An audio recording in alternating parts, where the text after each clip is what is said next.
Hi again, everybody. Welcome, my fellow law seekers. Glad you could join me. I'm happy to be here with you. Following on our topics, we have been talking about the New York State Bar examination, and I thought I'd just continue on that aspect of things. So today, I will touch a little on the subject areas on which candidates are expected to be tested in the two-day uniform bar exam. I'm sure some of you know that, but just by way of reminder, they are administrative law, business relationships, civil practice and procedure, the New York Civil Practice Law and Rules, of course, the CPLR, commonly known as, conflict of laws, contracts, criminal law and procedure, evidence, matrimonial and family law, professional responsibility, real property, torts and damages, trusts, wills, and estates. Those are the areas that you should expect to be tested on.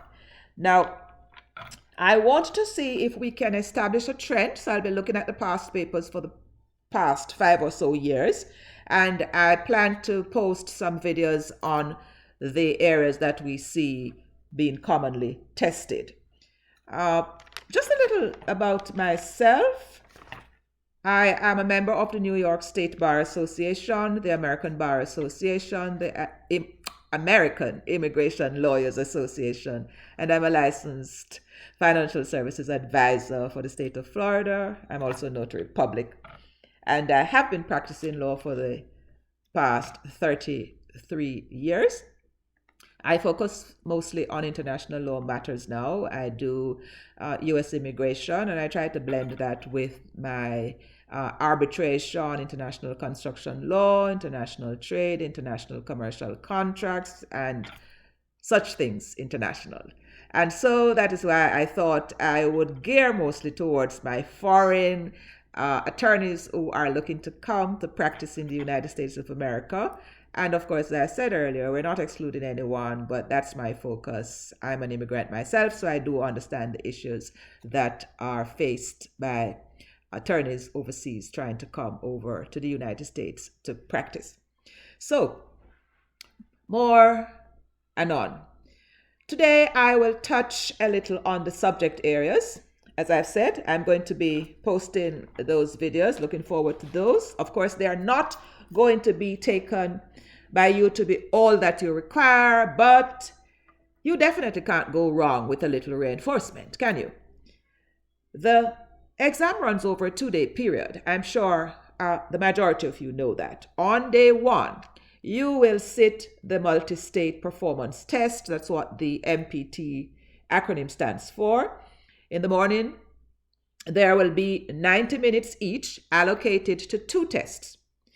In the afternoon, you will get 6 essay questions, and 30 minutes each should properly be allocated for the questions. Now, the afternoon session is the multi-state essay examination.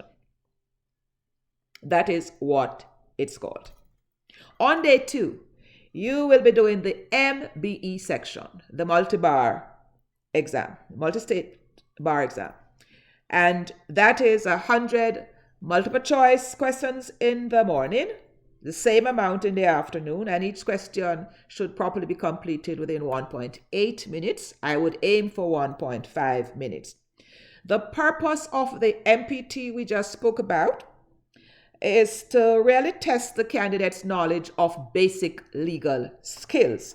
So you'll be given a case file, a library, the assignment, and you will be required to write maybe a legal opinion, a will, a brief, a memorandum of law, a statement of facts and issues, maybe some advice on evidence. But what this really means is that you will be placed in a simulation mode. So it's a real life scenario, and you will be assessed on how well you handle this scenario. I usually say this is where you show that you can think like a lawyer and wonder whether you should be pursuing the the law as a career. Now, this MPT position will definitely not be a problem for practicing foreign attorneys, I'm sure.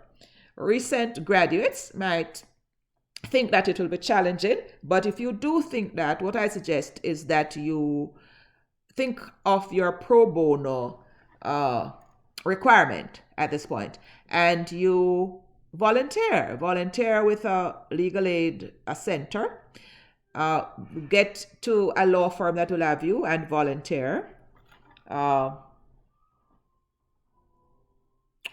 So volunteerism will assist that, because by doing so, you're going to be satisfying your pro bono requirement, and you're also going to be practicing your legal skills. So as a beginner attorney, now you are getting into the mode of knowing what to do in a real life practical situation, and you should be good to go.